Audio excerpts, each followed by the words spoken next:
Buonasera, buonasera a tutti, benvenuti. Welcome to Casa Italiana, Zerilli-Marimò of New York University. We are delighted to host this event, Dreaming of the USA, the writings and translations of Cesare Pavese. Cesare Pavese is one of the most important contemporary authors, really a monument of Italian literature after World War II, considered one of the founders of Italian literary neorealism. And we are paying homage to him tonight to celebrate a series of researches that the Fondazione Pavese commissioned to a young scholar who happens to be here in New York, Iuri Moscardi. We'll talk a lot about that.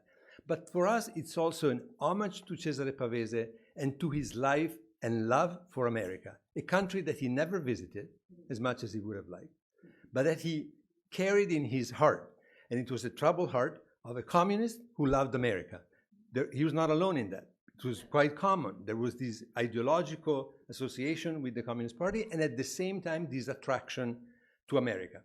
And Pavese's relationship with America is very complex, very interesting, and it's on different levels. One, of course, is the fact that he translated some of the major American authors into Italian. And he ended up absorbing some of the syntax, the style, the tone of these authors, radically changing the literary language of Italy at that time. Not only his own, but also the language of others. So going miles away from the D'Annunzian prose that was considered to be the good one, very complex, elaborated with a lot of subordinations, and reaching a different style that is very reminiscent of the prose of the American English of the beginning of the 20th century. And then through the translations, he made these authors known in Italy and loved. And also there was this desire, as we mentioned, to come to America and to experience it. He never did. And for us, this evening is also a way to bring, ideally, Pavese to America, for him to realize and for us to realize also the importance that he has had here in this country that he had never visited during his life. We have a very full evening. So we have three speakers that are going to present different. First is Iuri, and then other two speakers that I'm delighted to welcome at the Casa tonight. And then after that, there is going to be a sort of ceremony because the Fondazione Pavese will award its award to an excellent scholar who is here with us. At the end, she will also deliver her remarks. And that's going to be the evening. So the three speakers, the award ceremony, and then the winner of the Cesare Pavese, Fondazione Cesare Pavese, will also address us. So it's a packed evening. And without further ado, I would like to ask the co-sponsor of this evening, along with the Fondazione Cesare Pavese and Casa Italiana, there is the Fondazione Ragusa next door. You might have seen where the Italian bookstore used to be, SF Vanni. The bookstore belonged to the two Ragusa sisters that decided to create this foundation exactly for the study of Italian literature and culture, but in an international context. And the president of the Fondazione Ragusa is here with us tonight, and he's going to introduce our speakers. Please welcome Andrea Ciccarelli.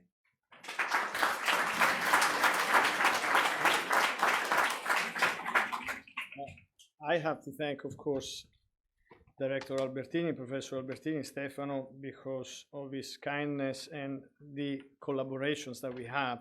And of course, I would like to thank Iuri Moscardi for this wonderful idea and the Fondazione Cesare Pavese and everybody who is here. I will briefly introduce the speakers because it's a long evening. The first speaker tonight is Iuri Moscardi. Iuri Moscardi is a PhD. First of all, he was a student of mine, so. But beside that, and I know that from other students that he was very good in making my accents and in teasing me. He's a very good imitator, voice imitator. I never heard him, but people told me that he's very good about that. So now, after so many years, I can tell him that I know what you did at the end of class. Okay. So Iuri Moscardi is a PhD candidate in comparative literature at the Graduate Center here in New York at the CUNY. He graduated in Italian literature from the Università degli Studi di Milano, studying Cesare Pavese, and obtained a Master of Arts at Indiana University. Since 2012, he took part in the digital social reading experiments of TWI Letteratura and BTWIL, TW as in Twitter, in other words, now at the center of his dissertation. He edited the collection of essays Cesare Pavese, mythographer, translator, modernist, that came out in 2023, very recently, and the first complete English translation of Pavese's diary, Il mestiere di vivere, which is forthcoming. And today, one of his articles on Pavese just came out on Italica, the journal of the Association of Italian Teachers of Italian. In fact, it's the number 100 of Italica, 100 years old and number 100. So congratulations to Iuri. Tonight, Iuri will talk about new discoveries on Pavese's translation. Iuri.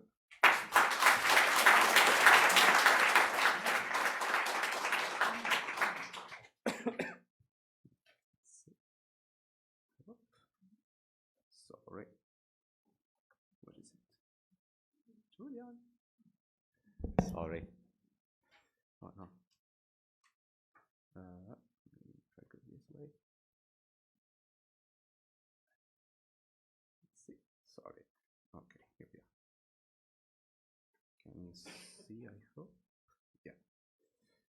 I'm very sorry. Okay. Almost done. Exactly. Oh, come on.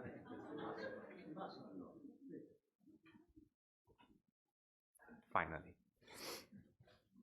Okay.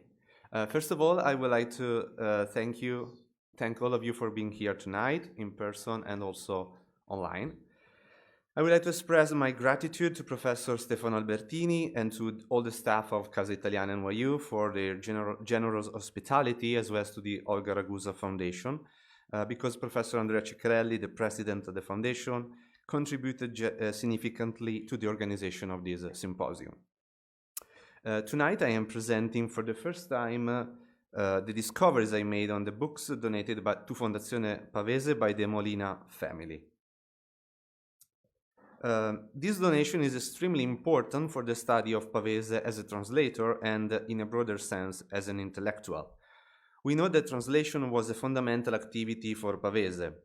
He translated authors first as a source of income and, along all of his life, as a way to satisfy his intellectual curiosity.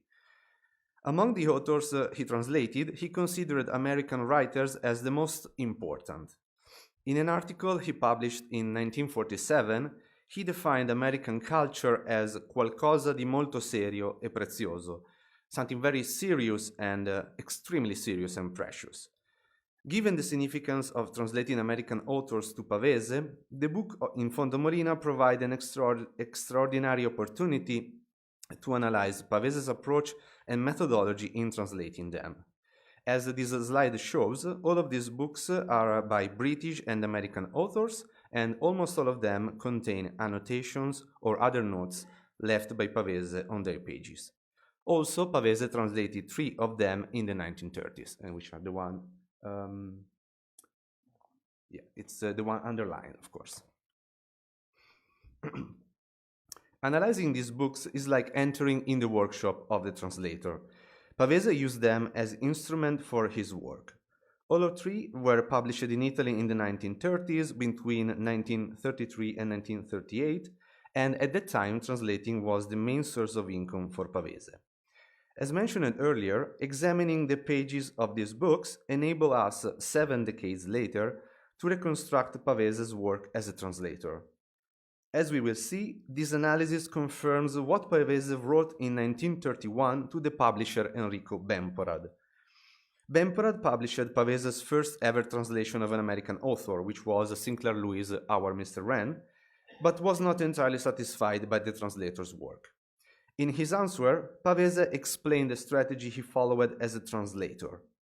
Intendere il più fedelmente possibile il testo e rendere quel che sarà inteso non con la laterale equivalenza linguistica, ma col più nostro sforzo di ricreazione possibile.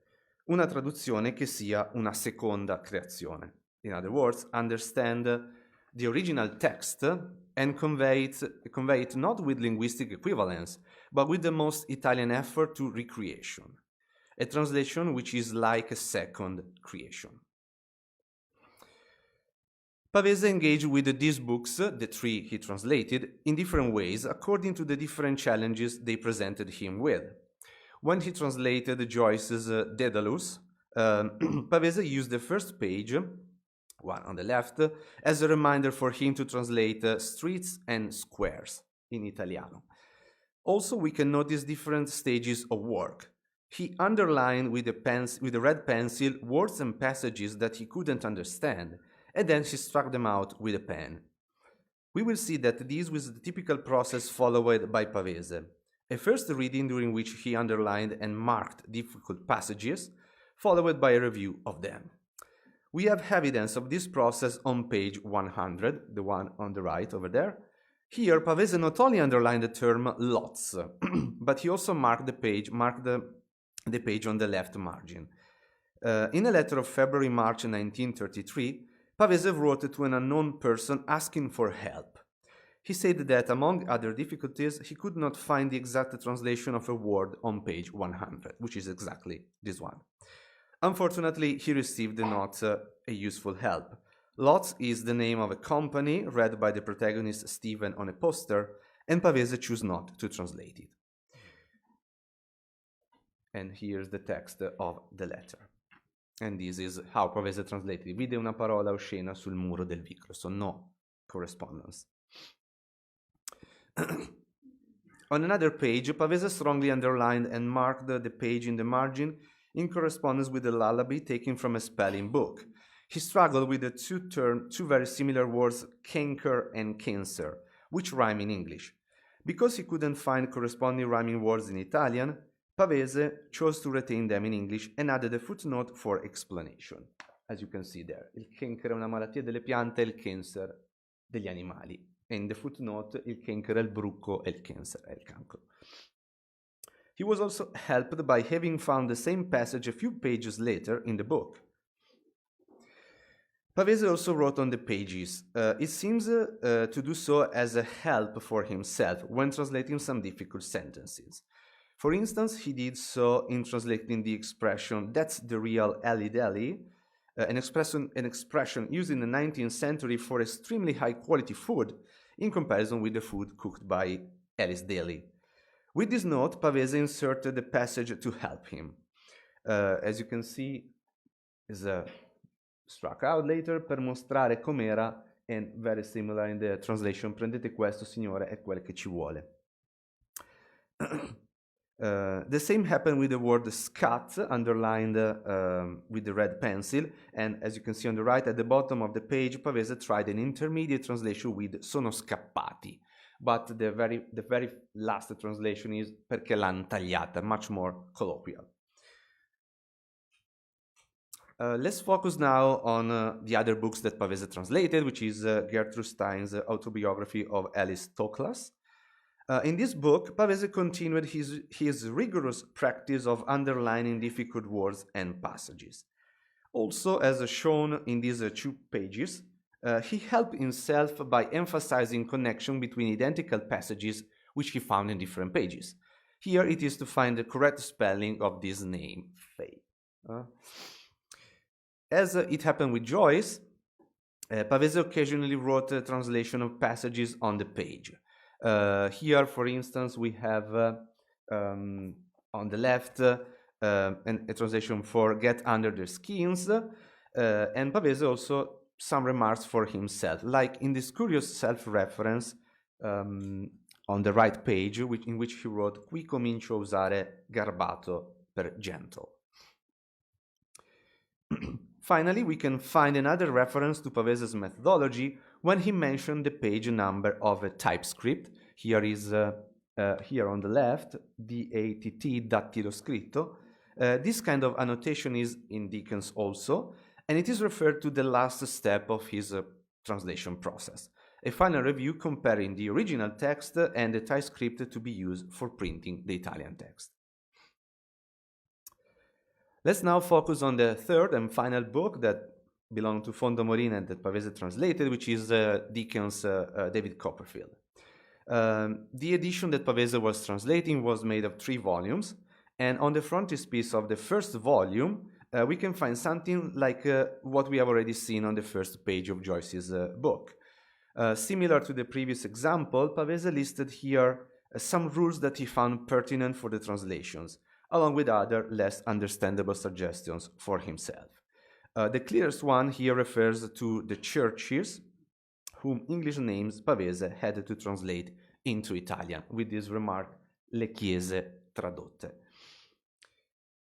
Within the cover of the third volume, Pavese left some pages with manuscript notes that are of fundamental importance for my analysis. On one of these pages, he listed all the pages of the text that he needed to go back for a final review, and on another, the English words he needed to control. As you can see here, pages and words. These pages witness his scrupulous method of working as a translator. As he wrote, Pavese needed first to understand the text if he wanted to convey it in its best Italian recreative effort. A confirmation of this method comes from the word sexton, which is among the ones listed in this list. At page 365 of the second volume, Pavese underlined it with the pen, marking it with a big question mark on the margin. But he was able to find a suitable translation for the word. And as you can see here, is a sacrestano, which is listed there on the right on the list of the words he needed to check. As in the previous two books, translated by him, Pavese maintained his habit of underlining words and to write in the page margins to help himself. This happened when he encountered difficult sentences, whose structure Dickens took from ancient English or from local slang.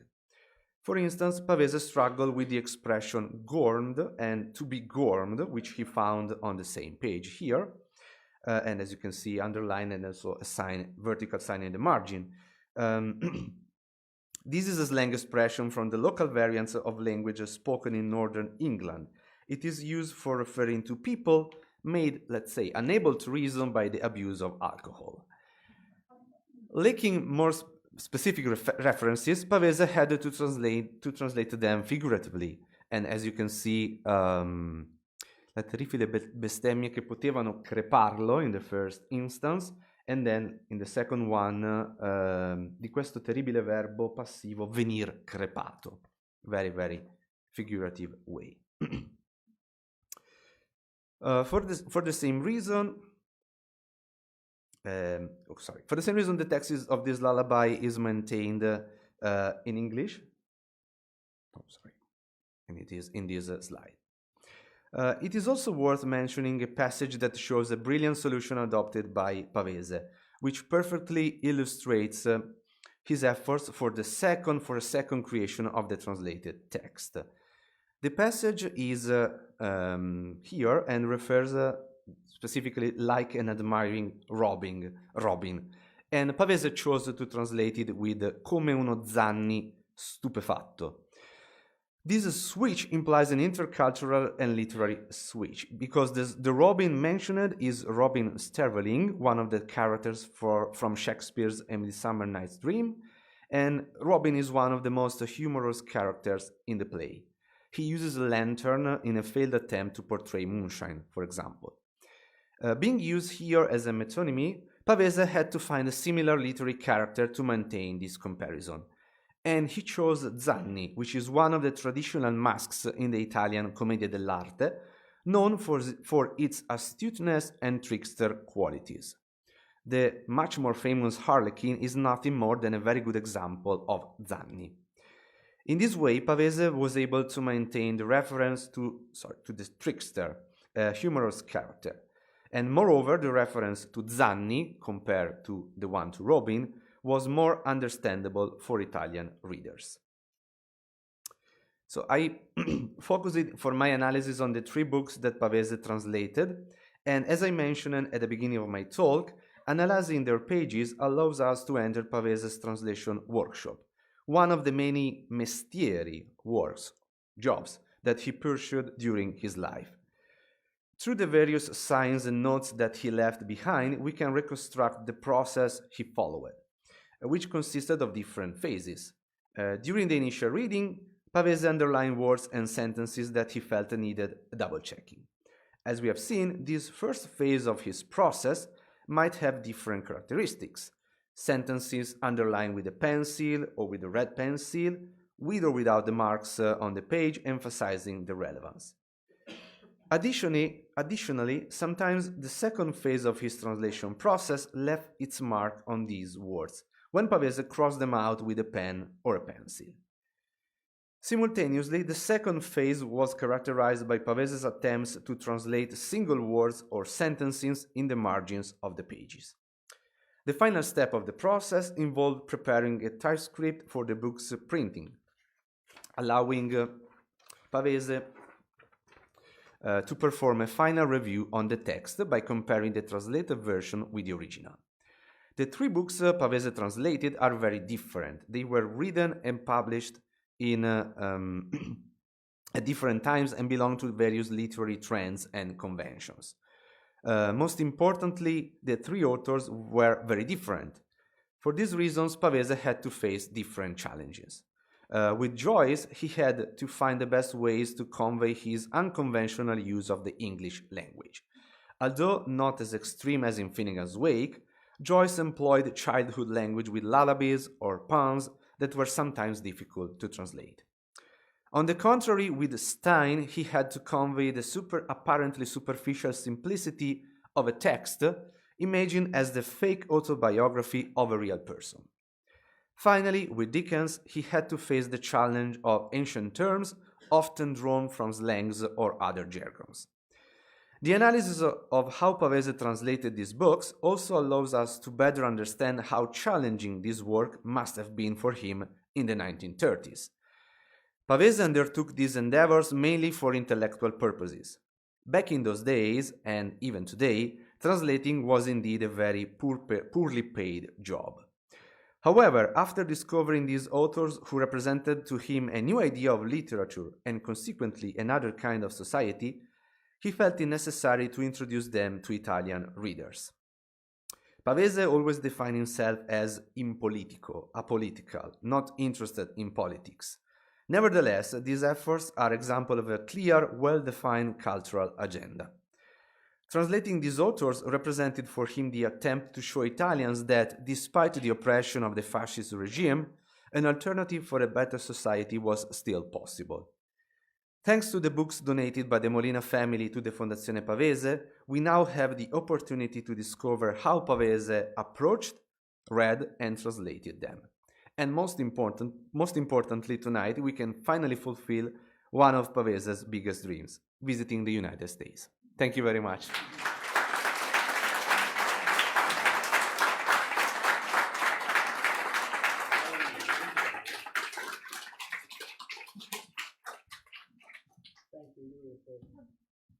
Thank you very much, Iuri, for this wonderful presentation.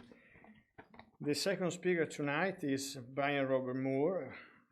Brian Robert Moore is a translator. His translation from the Italian include A Silence Shared by Lalla Romano, Meeting in Positano by Goliarda Sapienza, and You Bleeding Childhood and Verdigris by Michele Mari. His writing and his translation are appeared in Lit Hub, The New Yorker, The Nation, and in other journals, and he has received many fellowships and awards from the National Endowment for the Arts, Pan American English Pen, and the Santa Maddalena Foundation.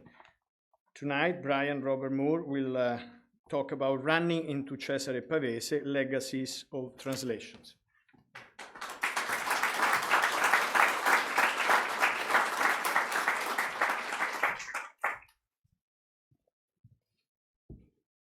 Okay, I don't know if I'll be able to find. Yes, thank you. And anyway, in the meantime, thank you, Casa Italiana and Ragusa Foundation, Iuri, of course, Fondazione Cesare Pavese, for asking me to be here. I'm going to start with a quick anecdote about Pavese and American literature from the author, a contemporary of his, Lalla Romano. Hemingway was in Italy. Einaudi wanted to send Pavese to meet him, but he didn't want to go. Calvino and Natalia Ginsburg went. Pavese told the story with great amusement. They went into the lion's den, and he added, if Hemingway wants to know me, he can come here, which in Italian was, se Hemingway mi vuole conoscere, venga qui. Today I'm going to speak a bit about Pavese's enduring legacy, not so much as a writer, but as a translator, and in general as an editor and fosterer of translations. Personally, Pavese was one of my first loves in terms of Italian literature, but I think it's just as important to give testimony to his kind of wide-reaching importance, to also talk about his presence in the writers and the translators that came after him, even when one is not necessarily looking for him. Since Pavese was so invested in giving voice to Anglophone writers in Italian, I was asked to essentially speak about the reverse dynamic and about my own experience trying to give voice to Italian writers in English. And over the past few years, in fact, while I've been trying to essentially bring these Italian authors to America, I found, and again, that I had to work back through Pavese. In other words, in order to fully know what I was translating, I had to go to him, or as he might have said, venga qui da me. This has been the case for two extremely important authors who were writing in very different time periods and are stylistically worlds apart. The first of whom is Michele Mari, who's a contemporary author.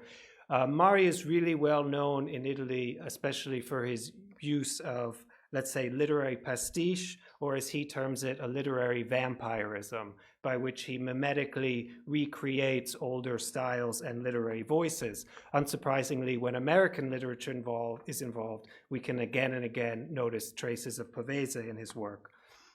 A key example of this mimetic approach in Mari's body of work is a short story called Otto Scrittori, or Eight Writers, which has become a bit of a classic in its own right, and which appears in my translation of You Bleeding Childhood, originally Tu Sanguinosa Infanzia.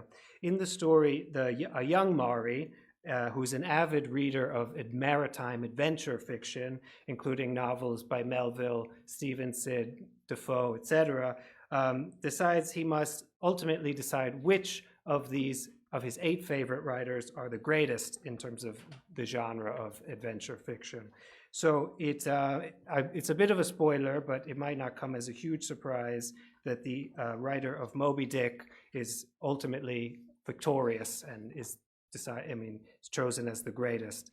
So interwoven throughout the text are the voices of these various authors, and Melville in particular. But what I gradually realized when translating this story was that it wasn't really imbued with Melville's voice per se, but with Pavese's translation of Moby Dick. And for me, this was really a concrete glimpse into how the voice that a translator gives to a book and to specific characters in the target language can endure in time. I mean, well beyond the book itself even.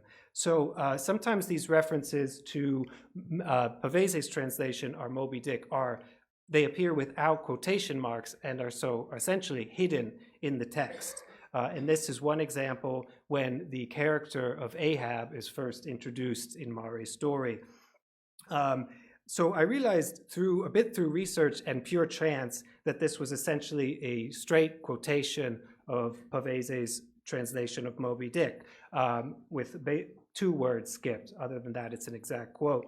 And this is a description in the original that would be that Ahab looks like, quote, a man cut away from the stake when the fire has overrunningly wasted all the limbs without consuming them. Further on in the story, even though Pavese is never actually named, these references become explicit. For instance, there's one passage quoted at length when the young Mari ultimately, he's thinking about the duel that is going to take place between Stevenson and Melville, and then he realizes that there's really no competition at all, because one passage cited from Moby Dick is enough to essentially show its superiority.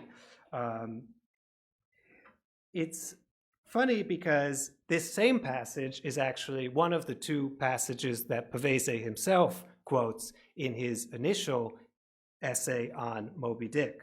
So it might not be a total coincidence. In introducing that passage, Pavese writes, and this is in Edwin Fussel's translation, to show the whole construction of this work would require a page-by-page commentary for all the 600 pages of the book. nor could one otherwise exhaust the wealth of techniques and effects in Moby Dick. Here I can only give 2 diverse excerpts in order to illustrate what I have said, end quote.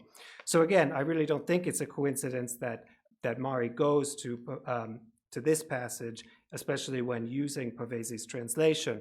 What I find striking in this section of the translation, as throughout the translation of Moby Dick, I won't read it because it's a bit long, but it's essentially its propulsive rhythm, which is really great at capturing the original. In fact, in Pavese's diary, he said that Moby Dick is not characters, but it's pure rhythm. And this quality, I think, you can see how it comes in importance, for the translator, before other stylistic qualities, including the actual distinctiveness of some of these characters and their voices. So while Pavese's translation is obviously overall a tremendous feat, it's somewhat ironic in a way that it has become more than any other translation of his of American literature, a classic in its own right in Italy. And I think this is ironic because, to me, it actually is the greatest divergence from what he himself originally appreciated the most about American literature. And here I'll quote, and this is a translation by Lawrence Smith, quote, "As slang is the living part of all languages, English has become American by it. My conclusion is then that there are not a slang and a classic language, but there is an American language formed by a perfectly fused mixture of both."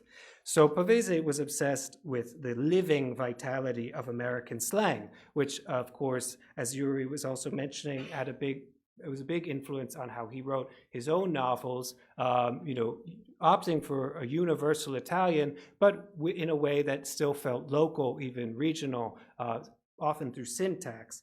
But in Moby Dick, again, there is not just, quote, the living man who narrates as he feels with balance and vitality, as Pavese wrote admiringly of Sherwood Anderson. There is also the imbalance and the archaic, we could even say dead language of many of its characters, Ahab and the other Quakers especially. And this is a language that was already distinctly unmodern and dated when Melville was writing. So that's a kind of difference between, say, working on a text by Dickens. Pavese wrote that, quote, "To translate Moby Dick is to put yourself in touch with the times." And he might have valued what he saw as contemporary over what was intentionally archaic in the text, potentially. So in particular, while it's understandable that Pavese couldn't use any direct substitute for the antiquated pronouns and conjugations used by characters like Ahab, I'm not sure he always infuses the text with other older, more dated elements to make up for their loss. So let's just look at a quick line from Ahab from a very famous scene. He says, "But what's this long face about, Mr. Starbuck? Wilt thou not chase the white whale? Art not game for Moby Dick?" Which in Pavese's translation ends with "Non la darai tu la caccia alla balena bianca? Non te la senti d'incontrare Moby Dick?" For an Italian speaker, I'd say it's pretty easy to see how once the archaic second person is lost, the jumble of old and modern shifts in favor of the latter, and the translation feels a bit more current than the original. So this Ahab, who translated literally back into English, might say something like, "What, you don't feel like meeting Moby Dick?" He could exist in the Manhattan or on the ranches of Pavese's other 20th century translations, but he doesn't really seem infused with the 17th century text like the King James Bible. And there are a number of reasons why this is, which I can't really go into, but of course these histories of the Bible in the different languages being very different.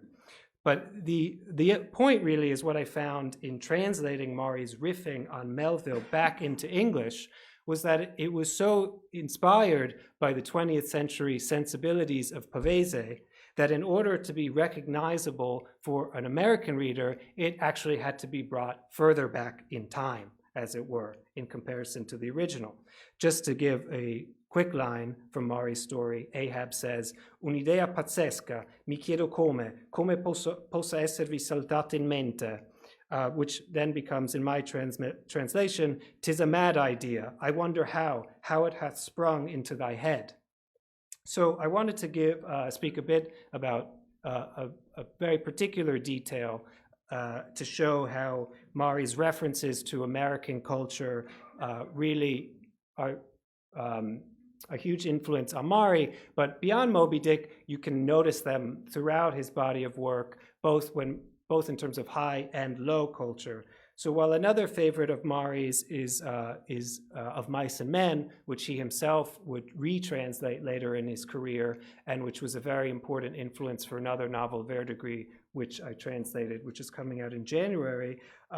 Once again, at the beginning of You Bleeding Childhood, Mari waxes poetic about childhood comics, in particular Mickey Mouse magazine or Topolino, and especially its epic and classical reiterations titled Topolineide and Paperepopeia, which I called Mickeyneid and Donald Duckessy to get the joke across. It's believed with relative certainty that the first edition of Le Avventure di Topolino was, of course, translated by Cesare Pavese. And I just would say that I think it seems fitting that Mickey Mouse in Italian would go on to have this Greek and Roman mythic epic scope, considering the role that Pavese played in bringing Mickey Mouse into English originally. So after Mari, I'll switch gears a bit to talk about Pavese as an editor and as a foster of translations in general in relation to a different author, Lalla Romano, who was a contemporary, a friend of Pavese's originally from the University of Turin. After she graduated, she began a career as a painter and published her first collection of poetry, Fiore, in 1941. But again, Pavese had the biggest influence on Romano, the writer, in his role as an editor of translations for Einaudi Editore. As she would write herself, quote, "It was Pavese during the war who proposed to me the translation of Trois Contes, that is, Flaubert's Three Tales. Who can say why me exactly?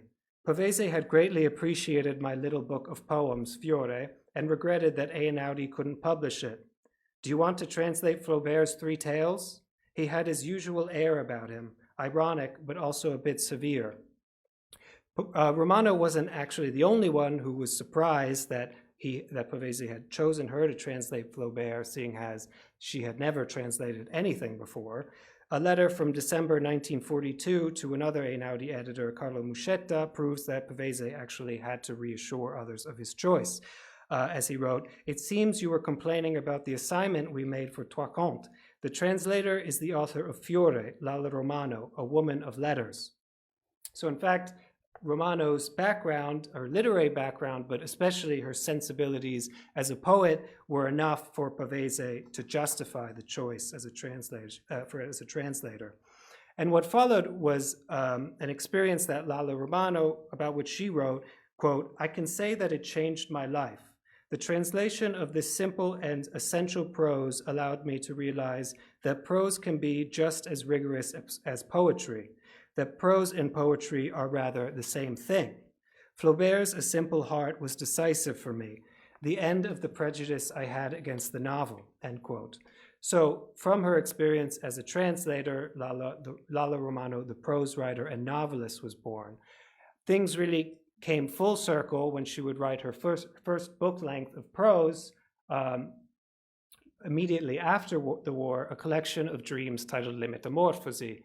Then Pavese played a direct role in getting Einaudi to publish it, and it came out in 1951 in the Gettoni series, which was curated by another great Americanist, Elio Vittorini. On the same card, Natalia Ginsburg and Pavese wrote to Romano after reading the manuscript. "I find it very beautiful, fecund, vivifying," wrote Ginsburg, under which Pavese wrote, "I agree, I'll try not to let myself be fecundated." He then goes on to assure Romano that they would try to convince the publisher, Einaudi.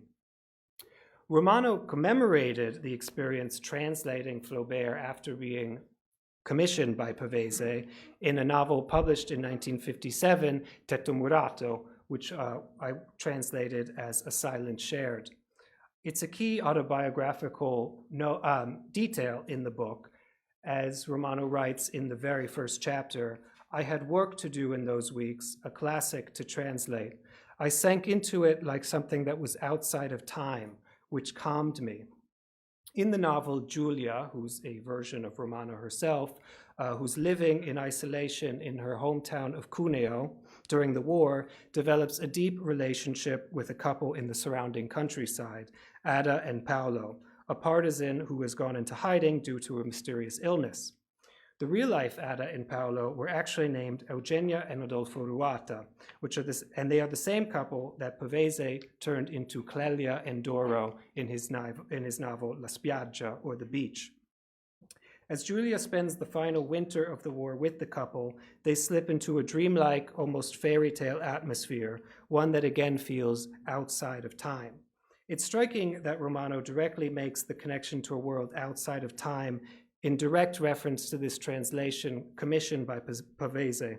As she would later write about her novel, quote, "War is a form of peace," Pavese said, and he meant the suspension of regular life, the suspension of regular norms, and in that void, another norm, another life in which everyone gives the best or the worst of themselves.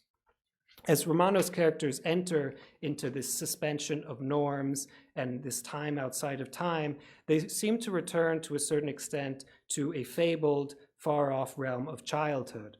Pavese, of course, was fond of using the term outside of time or fuori del tempo when writing about myth or the mythic fable, which he similarly called una norma, and about its connection to childhood, as we can see in Feria d'Agosto. Pavese wrote, especially in the second passage, that every time we are moved or happy, it was because we were moved or happy already once before in a forgotten part of childhood. Though her style and her approach are very different, throughout A Silence Shared, Romano seems to be pointing to these buried and irretrievable moments of childhood. For instance, when Giulia is at the dinner table at the couple's hideaway, she says, "I felt happy and at the same time melancholy, as if the current joy were the resurfacing of another forgotten happiness." So the novel is really full of moments like these, and the characters themselves, in a way, in a very nuanced way, return to their childhood selves. It seems almost fated for these reasons that the novel went on to win the inaugural Pavese Prize in 1956, with a jury that consisted of writers such as Italo Calvino and Carlo Levi. The jury said that the geographic and thematic similarities between the authors had, quote, "by a happy coincidence made it so that the first edition of the Premio Pavese fully achieves its goal of perpetuating the spirit of our great writer's body of work." That author being Pavese, of course. The original title of Romano's novel is Tetto Murato, which is actually a place name. It's where they're staying and hiding, because tetto is a group of farmhouses in local usage. Upon receiving the prize, Romano explained, quote, "I knew that name, and once in Turin, someone said it to Pavese. We were in the house of mutual friends. Pavese said, 'What a title for a novel.' Maybe precisely in that moment, from that name, from the sense of mystery, of isolation that emanates from it, the idea for my novel was born," end quote. Now, seeing as murato literally means bricked up or walled in, this sense of isolation that Pavese was commenting on relies on a play on words that's lost in English. But Pavese, his presence itself, is not lost here, because the English translation of the novel takes the title from the epigraph, which is a line from Pavese's dialogues with Leucot. "The only true silence is a silence shared." On the relevance of this line of Pavese's for her novel, Romano wrote, quote, "Solitary silence is mute because it is in fact solitude, and soliloquy can become a confession, but not a novel. Shared implies the other, which can be, as is the case here, a community," end quote. So this dichotomy between soliloquy and community, and the necessity of breaking out of isolation to form community and to foster communication, are again elements Romano noted in Pavese's work. In her review of his Prima che il gallo canti, she describes how, quote, "a taciturn man like Corrado decides to speak to us because his isn't a soliloquy of Narcissus, but a conversation with us. And it's right that in the end, Corrado is not ashamed, like Pavese's Melville, of being what he is, end quote.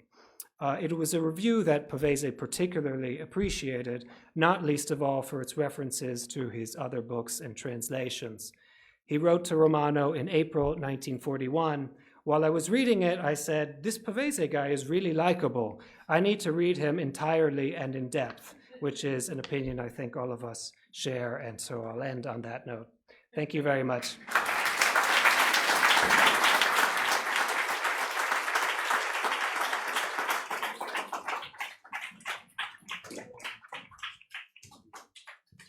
Thank you very much, Brian, for this very lively presentation. And we now know that Pavese translated the first Mickey Mouse into Italian, which is something we didn't know. At least I didn't know. The next speaker is Jhumpa Lahiri. Jhumpa Lahiri, of course, is one of the most known writers in the world, in Italian and in English. She is currently the Millicent McIntosh Professor of English and Director of the Creative Writing Program at Barnard College. She is the author of many short story collections, Interpreter of Maladies and Accustomed Earth, novels like The Namesake and The Lowland, as well as in Italian, In altre parole, Il vestito dei libri, Dove mi trovo, and a volume of poetry, Il quaderno di Nerina, and in a few weeks, I think, the English version of Racconti Romani will come out with Roman Tales, the title, Roman Stories, which is her last work in Italian and in English. She has translated novels by Domenico Starnone. She has received many awards, including, of course, the Pulitzer Prize for Fiction, a Guggenheim Fellowship, and many other awards. She is currently also translating Ovid's Metamorphoses from Latin into English with Jelena Barretz from Princeton University. Tonight, Professor Lahiri will talk about Through Me Forbidden Voices, the influence of Whitman and Melville on the linguistic voyage of Cesare Pavese.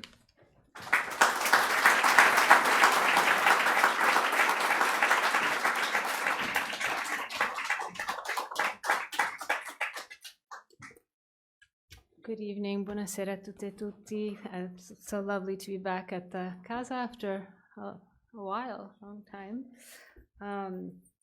Thank you, Stefano, sempre for your hospitality, and to Andrea and Iuri and Brian. I so enjoyed these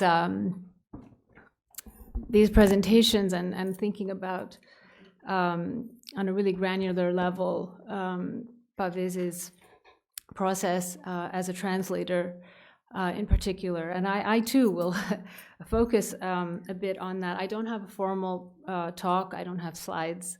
I have some books. I will read from them now and then. And I have some notes. And I'll try to be succinct as well. As a writer and as a translator now, as a writer-translator, Pavese has been a point of reference for me for quite some time. I've been thinking about his role as a hybrid literary figure, someone who is straddling, was always straddling genre, languages, his many roles as editor, translator, writer, and so forth. And his, I think in particular, his interest, or shall we say his obsession with language.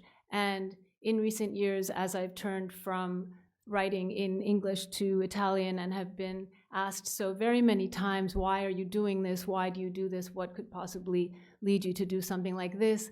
I wish I could sometimes say, well, look at Cesare Pavese, who has paved the way for me working in the opposite direction. And so he guides me in that way as well. The thing I think I connect most to in Pavese is the fact that he was always going toward the unknown, toward the strange, toward the other, but most of all toward the other in himself. Okay, so this dialogue, fundamental dialogue with himself, with the I, the internal I, that is, not only split in two, but I would say into many parts, and the richness that comes from this inner division of the I of Pavese, and also the anguish. So I'm going to try to focus a little bit on this idea of the known versus the unknown, and the role of ignorance. Okay, ignorance as a sort of generative force, if you will, and also the dangers of ignorance. Of course, we know that ignorance is dangerous, and we try to move toward enlightenment generally as human beings. I would like to think about parts versus the whole as a practice, and also as a theme in Pavese. He tackled so many works as a translator, but the two I want to talk about today, The Song of Myself by Whitman and Moby Dick, the two works he really grappled with at a very young age. So, really as he's leaping off the precipice into what will be the rest of his career, the rest of his creative journey. So I want to talk about this idea of how he confronted works of such enormous scope. And of course, the question, which we've already heard quite a bit about, of translation and interpretation and analysis. So not only speaking on behalf of others, which is in some sense how we can think about a translator, writing, giving voice to another, but also studying another, okay, analyzing, understanding, reading other writers. And finally, this, and already been mentioned, this fundamental key in Pavese, the tension between the classicism and what I would call modernity, okay? And we know that he was very tied to the mythic key, this sort of out of time notion of being out of time, timelessness, but we also know that he chose famously the ripeness is all from King Lear, right? As the most iconic of his epigraphs, shall we say. So what I'd like to focus on is a kind of narrow period, and so I'll just read a couple of dates that I think are relevant. So in 1930, he graduates, Pavese graduates from the University of Torino, and he writes this famous thesis on Walt Whitman. In that same year, his mother dies, and I think this is relevant because he loses his home, and he moves to Torino and lives with his sisters, where he will live. This will be his home base for the rest of his life. So he writes this thesis called The Interpretation of the Poems of Walt Whitman, very basic title. In that same year, he writes his first poem, I Mari del Sud, which I will talk about a little bit in detail. Anyway, so important things happening that year. The following year, he starts to translate, for a living and to teach English. That's the year he actually moves in with his sister.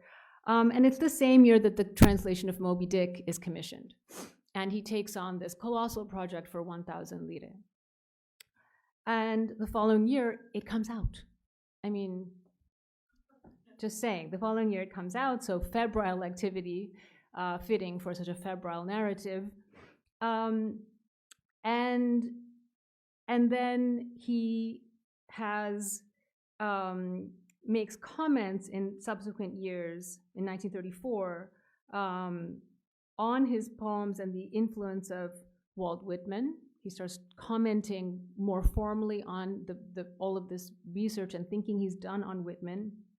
And in 1936, this is the last date, so we're really talking about a 6-year period, his first poems, volume of poems, comes out, Lavorare Stanca. And that first poem that he writes, I Mari del Sud, is the first poem in this collection.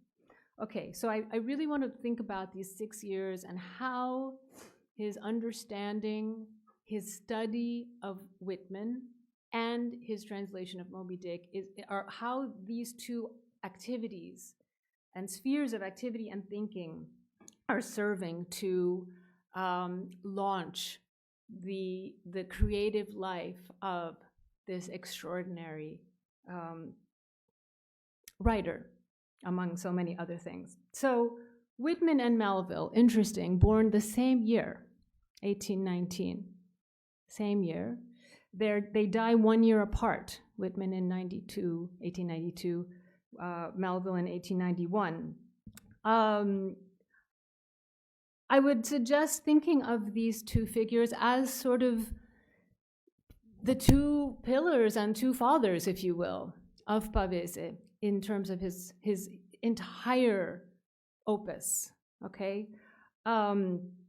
They are fascinating to think about together, not only because of their mythic scope, both of them, but because there's this sort of interesting oscillation between the poetic and and prose, right? So these rhythms, these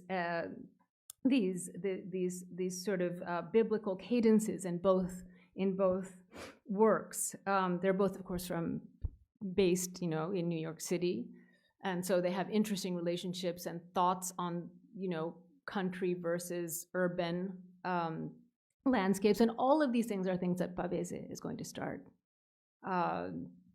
thinking about, and they are going to start feeding his own work. I was doing some reading on this period in his life, and there's a lot, people say, oh, well, Pavese was studying sort of classical literature as a high school student, this and that, and then he suddenly swerved toward America, the idea of America, American literature, and that this is somehow kind of a bifurcation. And in fact, I would argue against that. In fact, I think Pavese is rooted in the classical always, and I think what he's finding in Whitman and in Melville is classical resonance, mythic resonance. In any case, just a word about this thesis if you don't know. So it's rejected. He writes this thesis at 20, 21 years old. It's rejected initially because it adheres to sort of aesthetic theories of Benedetto Croce. It's controversial under fascism. It's talking about a foreign author, et cetera, et cetera. But the other thing that's really interesting about this thesis is that it's very personal. And he uses the prima persona. He uses I. He says, I think. It seems to me that. This is completely unconventional for an academic thesis even today, but certainly back in 1931 when he's trying to defend his thesis. So it's rejected by Federico Olivero, and there's some, back and forth, and eventually it is accepted by another professor, Ferdinando Neri, and celebrated, et cetera, and it's recently been published. You can find it. It's been edited by Valerio Magrelli, et cetera. So now it's okay, this amazing, interesting, fascinating document, which it is. But it had a sort of interesting history. But the question is, how does this deep dive he makes into Whitman put him on his path? So that's the question. So two things about Whitman. One is, and I'll read you a little bit, and what gives me the title of my remarks today. There are all sorts of interesting references to translation, explicit references to translation in Song of Myself, but I'm going to read you a passage that I think is so revelatory. This is from section 24 of Song of Myself. Through me many long dumb voices, voices of the interminable generations of slaves, voices of prostitutes and of deformed persons, voices of the diseased and despairing, and of thieves and dwarves, voices of cycles of preparation and accretion. And then, skipping a few lines, through me forbidden voices. Well, think about it. This is basically what Pavese is doing as a translator under fascism, translating authors from, mostly from American authors, but English authors in general. This is not allowed, okay? This is not allowed, this is a problem. So through me, Forbidden Voices, this interest always in, not only in the other, but the danger of engaging with the other. This is something that strikes me in Whitman's poem. The other thing, of course, is this very interesting schism regarding the I. So Whitman, before Pavese, will break this I narrative and refer to himself. He will refer to himself in the poem. So I quote, this is from section 25 of Song of Myself. "It provokes me forever," it says sarcastically, "Walt, you understand enough. Why don't you let it out then?" So this I that becomes a you, okay, is, I think, well, it's a fascinating element of Whitman's poem, which is, you know, Song of Myself. One would think, oh, it's a song of himself, but of course we know it's not. In fact, it's absolutely throwing that idea of the self back at a totality, at sort of everything and everyone. And there's not time in the evening to get to the bottom of Whitman's poetics, but in a nutshell, he's playing with this idea, and we see it replicated in Pavese's diaries, which the diaries for me are a fundamental component of Pavese's creativity, absolutely that's sort of on par with everything else he wrote. In fact, perhaps I sometimes think of it as his masterpiece. And in the diaries, he does this all the time. He will refer to himself in the you. And so here on 22nd February 1946, this very severe entry, "You have started spending your evenings alone again, sitting in a corner of the little cinema, smoking, savoring life at the end of the day, watching the film like a child for the adventure, the brief pleasure of beauty or an awakened memory. And you enjoy it immensely. It will be the same at 70 if you live that long." Now, knowing what we know of Pavese's life and his tragic end, it's very impactful. This is just one example of many places in the diary where Pavese he refuses the I. He refuses the first personal pronoun, and he goes into this you. And I think this is very much connected to his reading of Whitman. So that is my thought that I would like to share with you about Whitman. Moby Dick, meanwhile. So there's this incredible line in Moby Dick, well, among every other incredible line, but there's a particular line in Moby Dick toward the end of the first chapter, which is loomings, which Pavese very interestingly calls miraggi, which maybe I would ask him if I could why he made that choice. This is the sentence toward the end of that first chapter of the novel. I quote in English, "But as for me, I am tormented with an everlasting itch for things remote. I love to sail forbidden seas and land on barbarous coasts." So again, we have that word forbidden that we just heard in Whitman. Again, we have it in Melville. And Pavese translates it beautifully, I think. "Quanto a me, io sono tormentato da una smania sempiterna per le cose lontane. Mi piace navigare mari proibiti e approdare su coste barbariche." Barbarism is also a word that is in Whitman's lexicon. He talks about the barbaric yop in Song of Myself, slang as a form of linguistic barbarism, deformation, this type of thing. Moby Dick is so many things. We've heard about it already a little bit. I would like to draw your attention, however, to its classical energy. Edward Said says in his beautiful introduction to Moby Dick that it is Euripidean in its outlines. That's something we can think about. It has, of course, an epic form, an epic sweep, and even Pavese, in his succinct but marvelous preface to Moby Dick, will talk about, he says, ogni frase del libro ha quell'area inevitabile e fatale e che è come un suggello di classicità. So it's this constant underscoring of the classic sensibility in Moby Dick. Again, I will draw your attention to, of course, the famous first person that is driving the novel from its very first sentence, famous first sentence, which Pavese translates, chiamatemi Ishmael. And so we have that me, here I am, I'm telling you this story. But of course, the story, the novel, is going to go into so many different directions.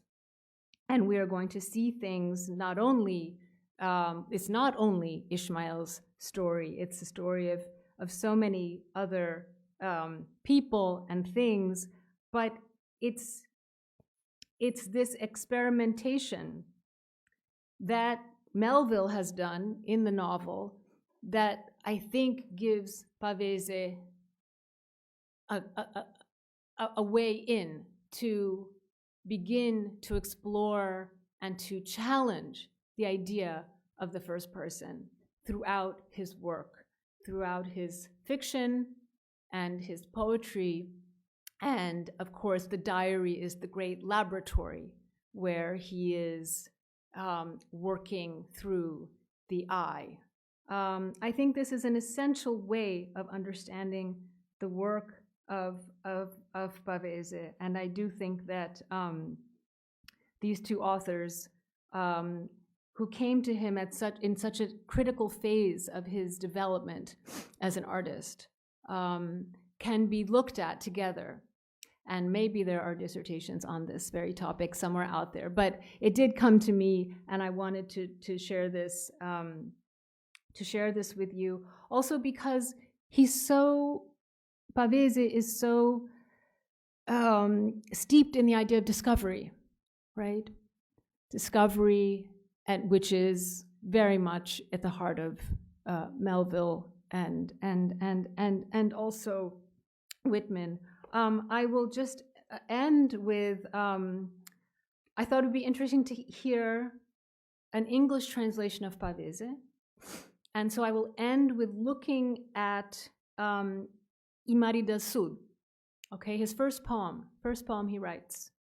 And here we have, in this poem, I will argue, and I'm sure has been argued before me, we have the imprint of Whitman, and we have the imprint of Melville in this relatively brief poem. What's interesting about this text is that, so I have Le Poesie, this volume here, and it's the first poem in this book. I also have I Racconti, and it's in the volume of Racconti as well. So it's not clear how to read this very interesting hybrid text, because it seems like a poem, it is a poem, but it's also sort of a story. And what the story is essentially a conversation.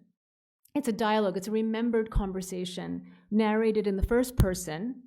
And here again, it's interesting because it's not a case of Pavese himself splitting off into a you, or creating a you out of himself so that he can have a dialogue with himself, as in the diaries. But here he's having a dialogue with a figure of a cousin, okay? So he starts off in the first person, but then the cousin subentra, right? He comes into the work and he begins speaking. And there's actual dialogue. There are passages in the poem that are referring explicitly to sea voyage. So we can think about Moby Dick naturally sort of coming in, echoes of Moby Dick in the poem. And then, of course, with Whitman as well, this idea of the journey. If you remember the way the way that Song of Myself opens, I loaf and invite my soul. So this idea of loafing. So his poem starts out, they're walking along a hill. And so I found a very beautiful, I think, translation by the great translator William Arrowsmith from 1976.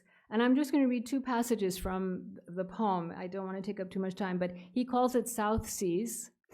And these are the two passages I'd like to share with you. The first has to do specifically with language, dialect, the issue of other languages embedded within language, the fact that language is not pure, the fact that language is always an unstable entity and is always being undermined. And so he's describing his cousin talking to him.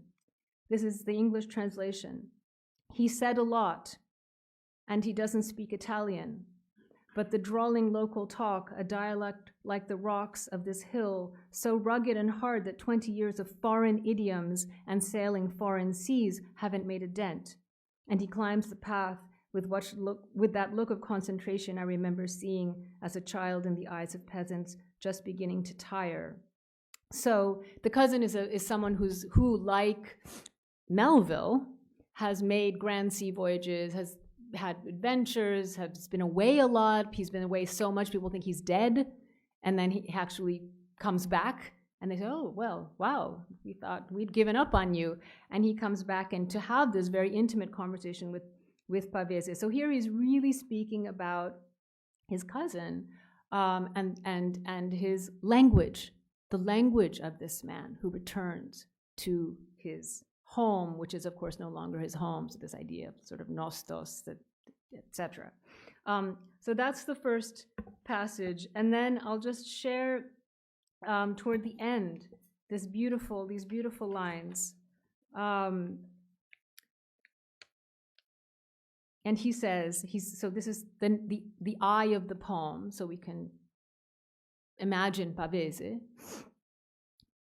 And I think of the strength this man has given me, wresting it from the sea, from faraway countries, from silence, always silence.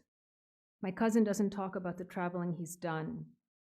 All he says dryly is that he's been here or there and thinks about his motors. So I think when I read these lines and I think of the strength this man has given me, wresting it from the sea, from his faraway countries, I think perhaps we can think about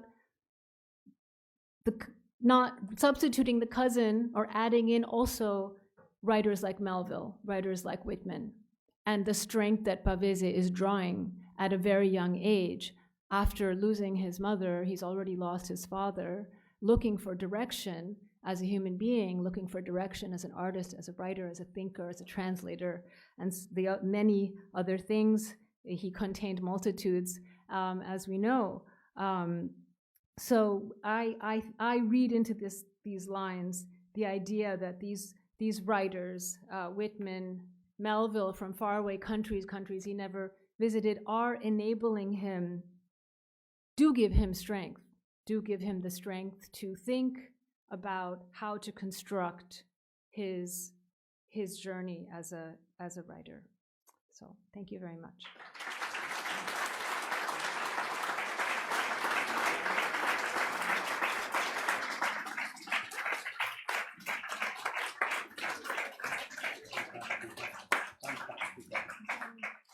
Thank you, Jhumpa. This was an amazing presentation. Pavese, from wherever he is very happy that Jhumpa Lahiri, a great American and Italian writer, got him so profoundly in his understanding of two English language authors. I think nobody like Jhumpa could have done this miracle of bringing together Pavese the writer, Pavese the translator, and his relationship with American literature. Thank you so much. You did a fantastic job. Thank you, Jhumpa. And of course, we owe a great debt of gratitude to Jhumpa. Every time I meet her publicly, I have to say, this is the greatest thing that happened to people who do my job to promote Italian culture in this country. And it happened that she fell in love with Italian literature and she wanted to be an Italian author and succeeded. But through her, the fulfilling of her dreams, she made all our jobs much easier to bring Italian authors, to make the voice of the Italian language heard in this country, despite what the New York Times wrote on Friday in an article that had nothing to do with anything, defined Italian language that is composed of a lot of vowels, gestures, and car honking. We have a few consonants, like in the Italian language, too, and several other things. Anyway, thank you so much to Jhumpa Lahiri, please. Grazie. And we are going towards the second phase of our evening, and it's the award ceremony, and we're going to listen to our speaker for the night. But before we go into that, we have a guest who is the president of the association that promotes tourism in the Langhe. The Langhe is the land of Pavese, and all those of you who read Pavese know what importance the landscape, the land has for him. So Mariano Rabino is with us tonight, and he's telling us something of what his organization is doing, along many other things, to promote also the cultural aspects of the Langhe. Preso, Mariano.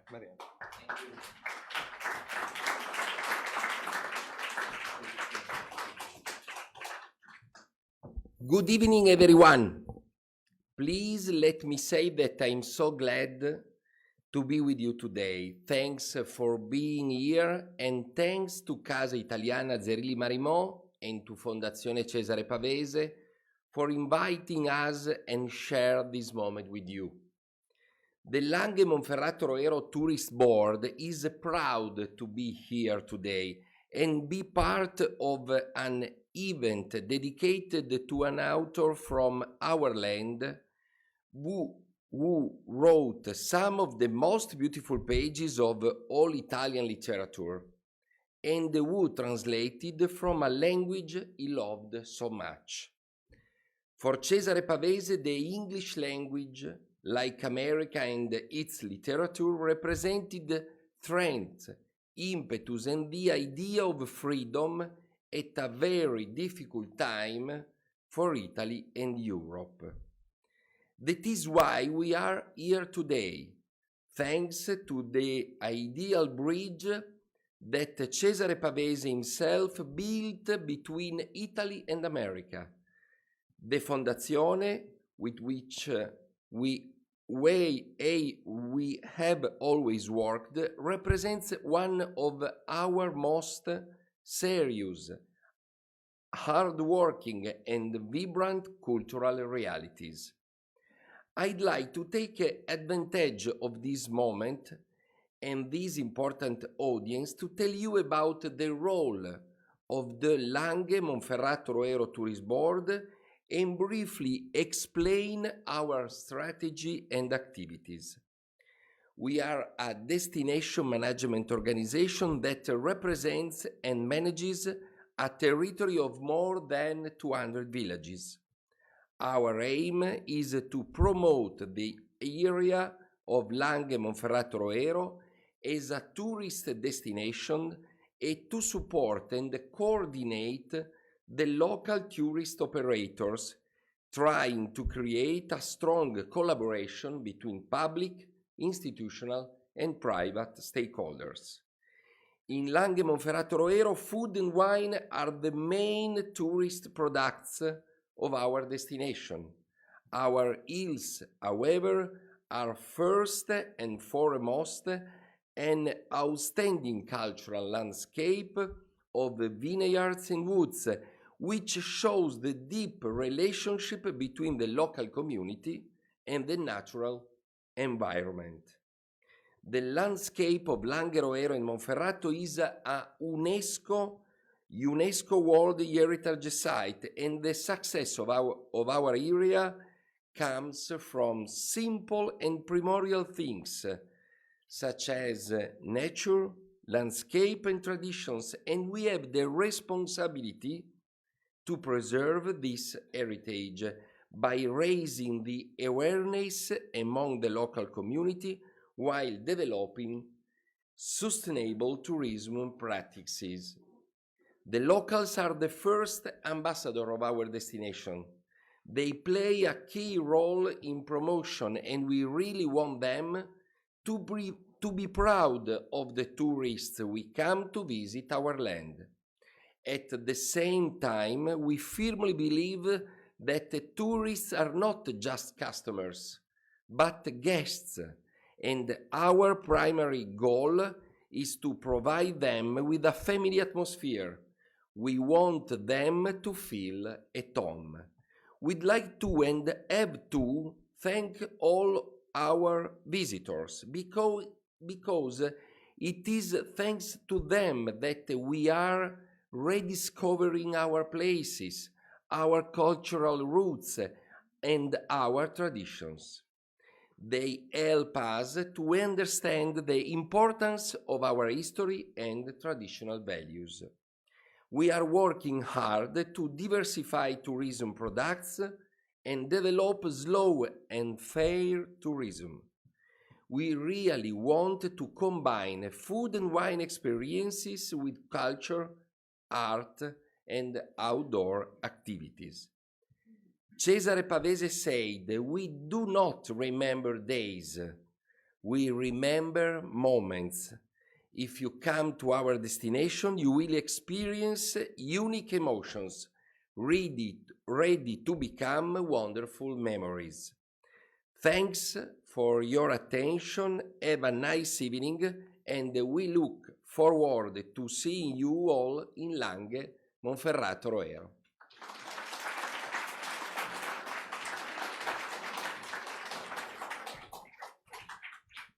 Now I would like to welcome back to Casa Italiana the director of the Fondazione Cesare Pavese. He has been here before. We had a wonderful evening and we built great memories also from that evening. And I would like to invite you to welcome Pierluigi Vaccaneo, please.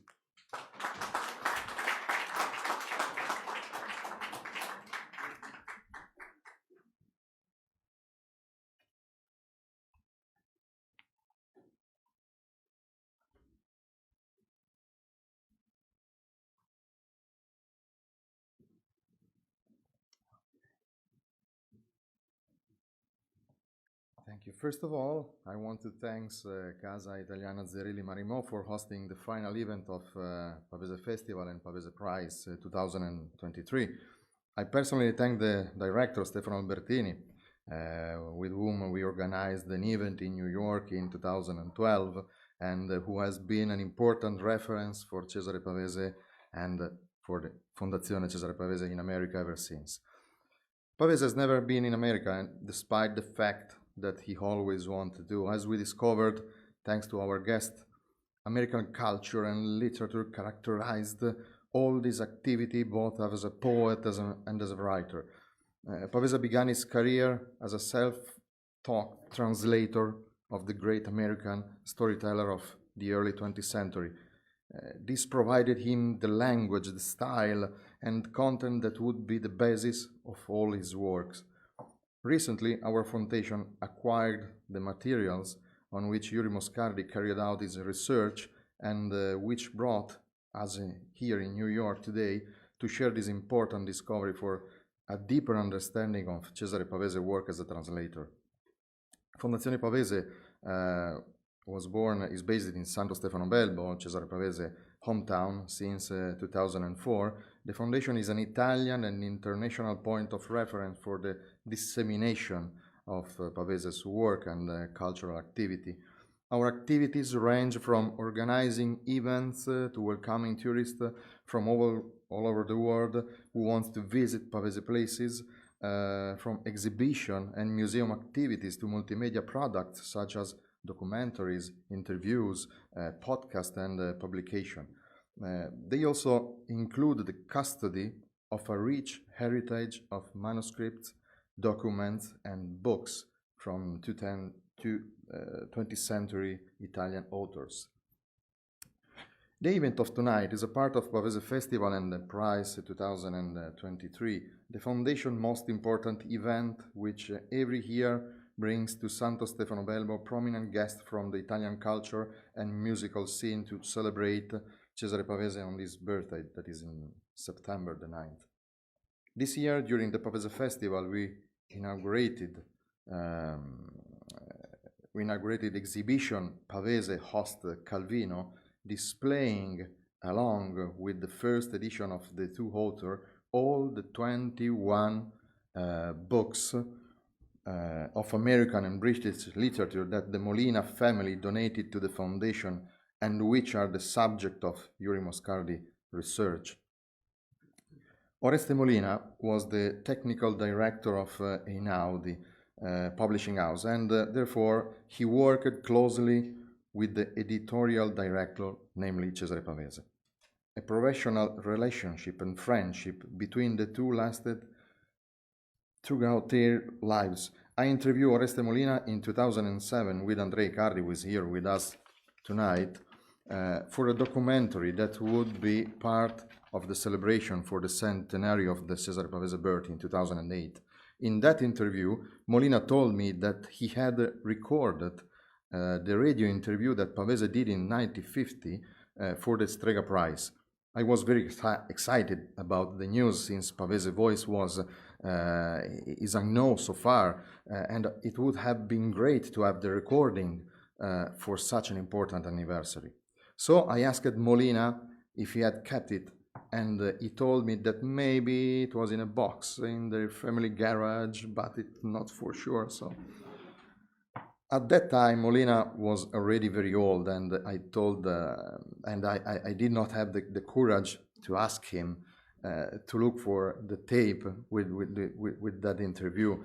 After that meeting, I lost contact with Molina and never had the chance to see him again. In 2022, by an absolutely fortuitous chance, I met Stefano Molina, Oreste's son. And I immediately told him about the interview with his father, who had died in meantime, and I told him about Pavese's voice and that his father had a tape with the recording of that voice. It was necessary, however, to look for it somewhere in his family house. A few months later, Stefano called me and told me that he had a few things for me. I immediately went to Turin, and Stefano told me that he had not found the interview, but a few books.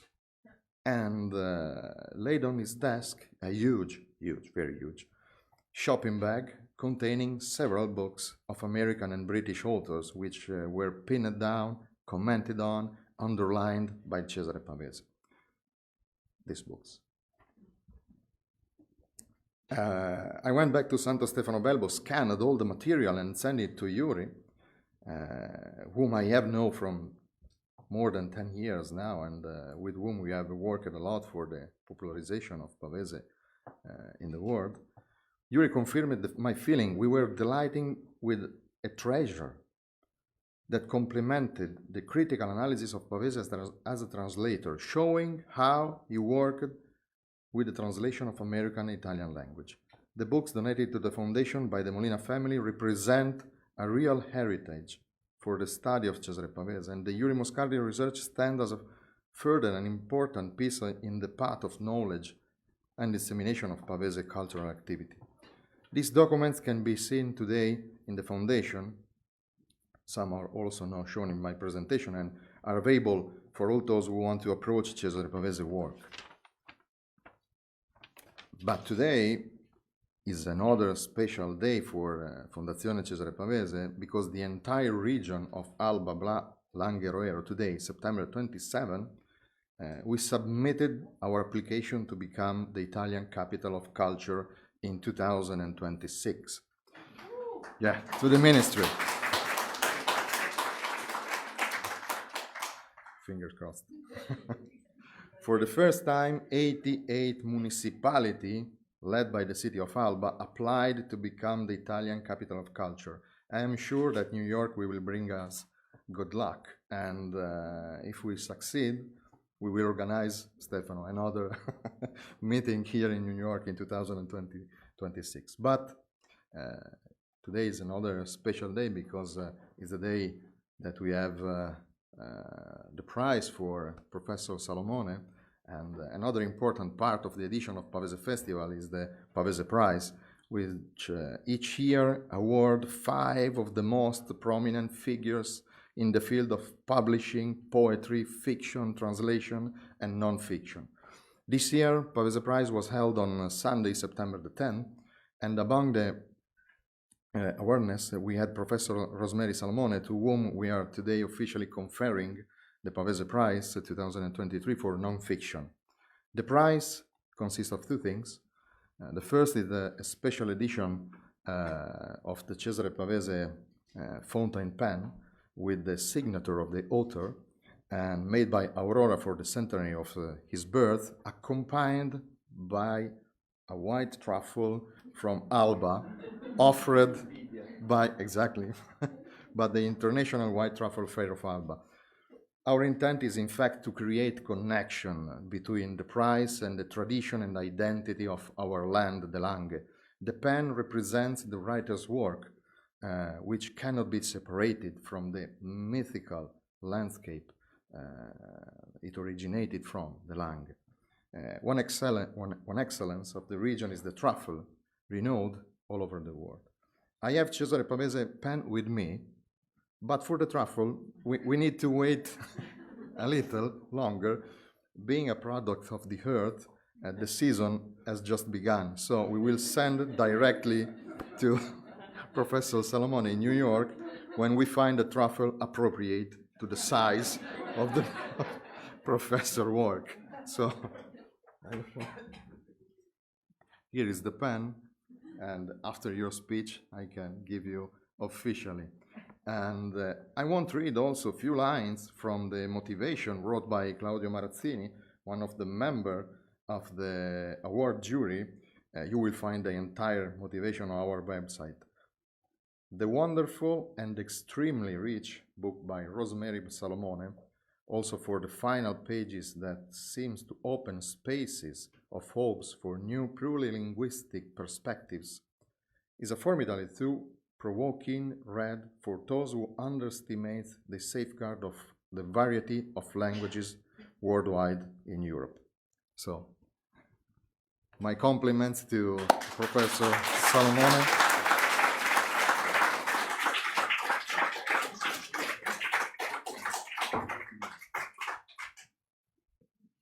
Good evening. I have been watching since every other speaker just leaped onto that platform and trying to think of how I was going to do it, but it worked without my falling. When I received the notice from Claudio Marazzini that I was a recipient of this award, I was truly bowled over. You know, this is an award that's given to Italians. I'm an Italian American, but not Italian born. And so Claudio indicated to me that I would have to give an acceptance speech. And I thought, okay, well, what joins me and my scholarship? And you understand, I'm a professor of constitutional law, but who writes on language rights. And so what joins me and my scholarship and the book, The Rise of English, to Cesare Pavese. And as I started thinking about how to form this speech, which I will now give, it was about language and belonging and identity. It was all about that. So here goes.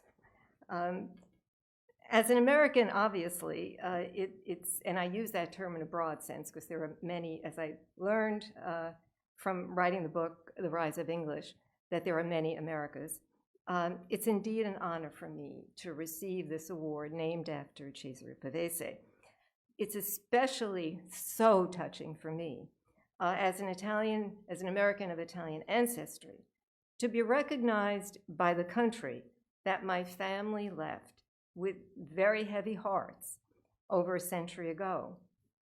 Through several generations, they came and went. They weren't quite sure where they belonged or where they wanted to stay. I have a great-great-grandmother who's buried in a cemetery in Brooklyn, and yet her daughter never came here, but her granddaughter did, and so they just kept coming and going over for, I guess, about half a century. But for the same reasons that Pavese became disheartened with Italy, during a dark period of its history, my family finally resolved that it was time to take root in the United States. It was also a dark time for the United States at that time because, excuse me, if you remember, there were very strict immigration quotas that were imposed in the 1920s and were not lifted until 1965. And so some of the motivation for those quotas was to keep out Italians. So this was a very dark period for America at that time. And like Pavese, who idealistically embraced what he saw as the soul of America through its literature, my family embraced the hope and opportunity that America represented while realistically accepting its failings, as Pavese later understood. Similar to many of their immigrant cohort, my grandparents insisted that their grandchildren speak only English, the ticket to being an American, which was the inspiration for my book, True American, which I dedicated to those grandparents. But they seemed pleased if we later studied standard Italian at school. So they were very uncomfortable with the Italian that they spoke and didn't want to hand it over to us. And just as Pavese's immersion in American culture helped shape his literary persona, the worldview and the many Italian traditions that my grandparents shared with me have helped define who I am and given me a keen interest in Italy, its culture, and its history. Like Pavese, who turned to America through its literature, I have repeatedly returned to Italy, searching for the missing piece in my own identity. Though my grandparents expected that their offspring would, quote unquote, do well in America, they never envisioned, nor did I, that one of their granddaughters would receive a literary award from Italy, and on the subject of English, no less, a challenging language, which, particularly for them, which unlike Pavese, who never lived in an Anglophone country, they never fully mastered despite decades of American life. Nor did they view America, their America, from the point of high culture as he did. That was left to those of us who followed, passionately seeking it through travel, the arts, and university study. Growing up in an environment where language was really a contested terrain initially led me to studying foreign languages and literature in college, then linguistics in graduate school, and then moving on to the study of law. My book, The Rise of English, for which I am gratefully receiving this award, allowed me to weave together that varied background in a very serendipitous way. The book opens with Dante Alighieri, the father of the Italian vernacular, who challenged Latin, the lingua franca of his day. As I note in the preface to the book, a visit to Ravenna in 2018 to engage with 100 cittadini, local citizens, reciting verses from Dante's Divina Commedia before his tomb, followed by a procession through the streets and a live performance of the Inferno. And I can tell you, going through hell is really quite gripping. Made especially palpable to me the enduring force of language in defining a community.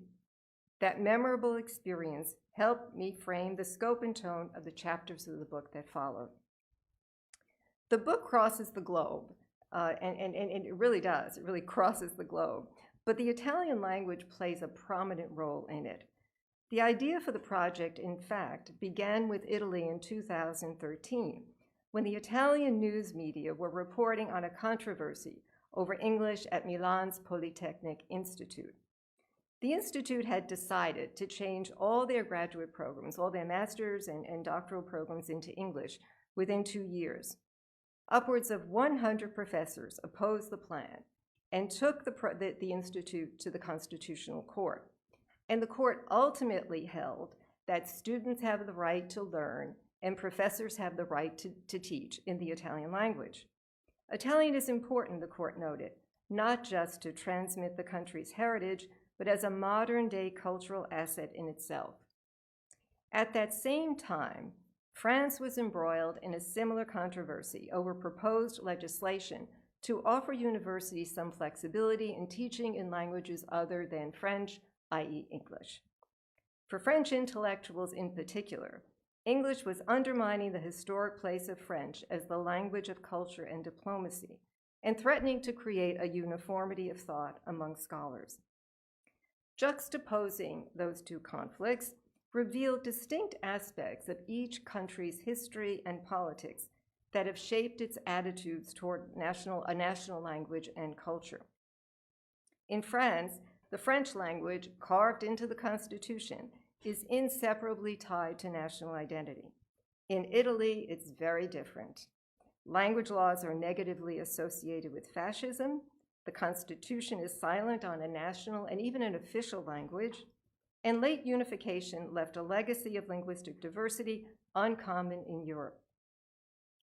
In a 2016 poll on language and national identity, and this was from the Pew Research Center, only 59% of Italian respondents responded that being able to speak the national language was, quote, very important to truly being Italian.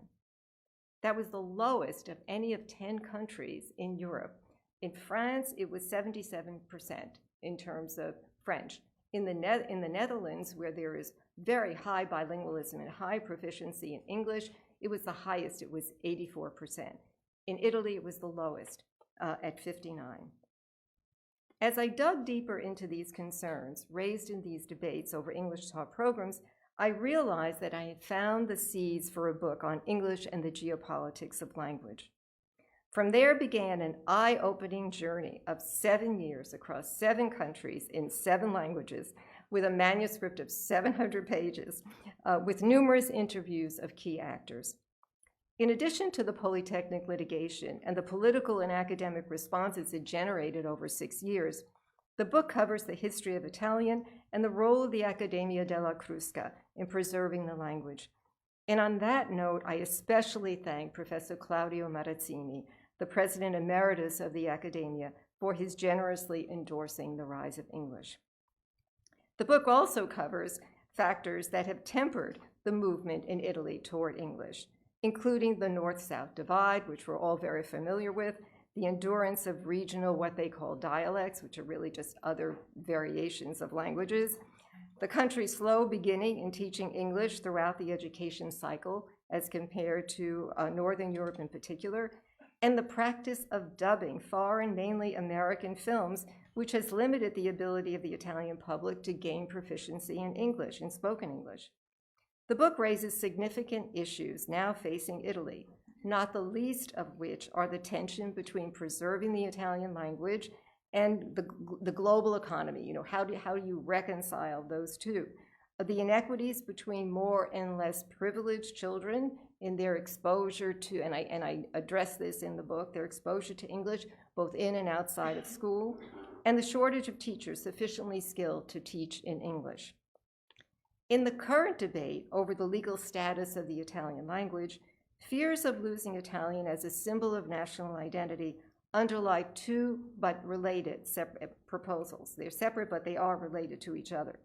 The first, imposing fines for failing to use the Italian language in certain public and private settings, has met broad condemnation across the country, including from the Accademia della Crusca.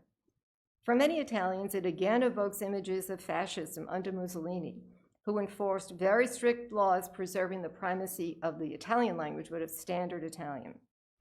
The second, declaring Italian as the quote-unquote official language, not the national, that would really, those fears of fascism rise up when you say national language, but the official, even the official language in the Italian Constitution, which is common in other national constitutions, is more reasonable. Yet it could lead to unending litigation if strictly and widely enforced. It also could potentially cast a cloud over English-taught programs in the universities, and they are gaining widely in popularity. Not only do these programs raise international rankings and increase revenue for these universities, they further address larger economic and demographic problems, including an aging population, low birth rate, and a steady brain drain to Northern Europe, where these programs are numerous and employment opportunities await those individuals who remain after graduation. In 2022, English-taught master's programs in Italy numbered over 700, up from 363 in 2019. Between 2022 and 23, Italy experienced over a 20% increase in interest as a study abroad destination for bachelor's and master's programs, the highest increase in Europe. And what is bringing this increase is this growth in English taught programs. That said, as Italian universities respond to market demands for English among both international and domestic students, they should exercise caution and maintain the quality of education and continue to uphold the Italian language as a vehicle of knowledge production. One can only wonder what Cesare Pavese would say if confronted with these and other 21st century questions bearing on the English language. And these were questions that so deeply inspired his life and his work. How would the preeminent translator, sensitive to the nuances of translation, respond to ChatGPT and artificial intelligence?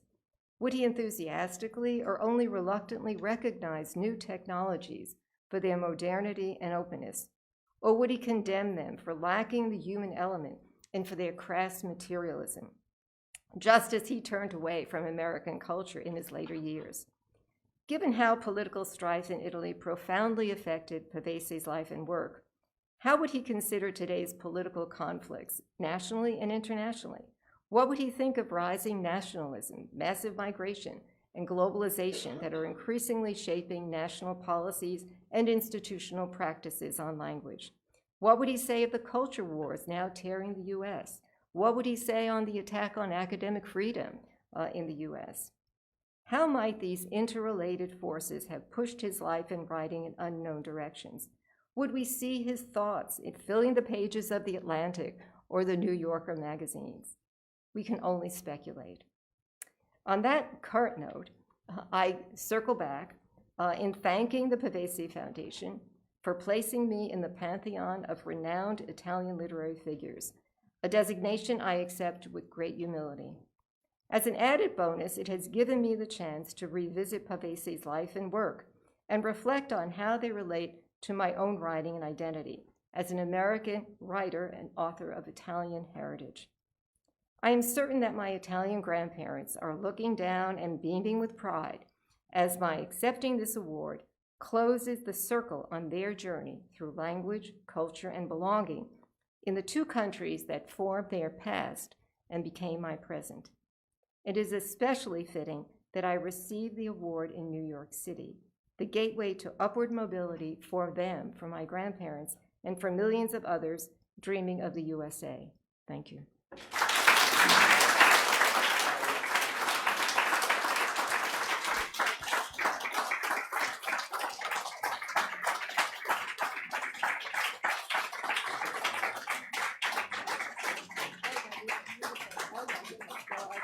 I guess you all can see it. This is quite beautiful. And I don't want to be remiss. I'd like to thank Pierluigi from organizing my participation here from the other side of the pond, and for Iuri Moscardi for organizing it on this side of the pond. And thank you also to Stefano Albertini for hosting this event. Thank you all.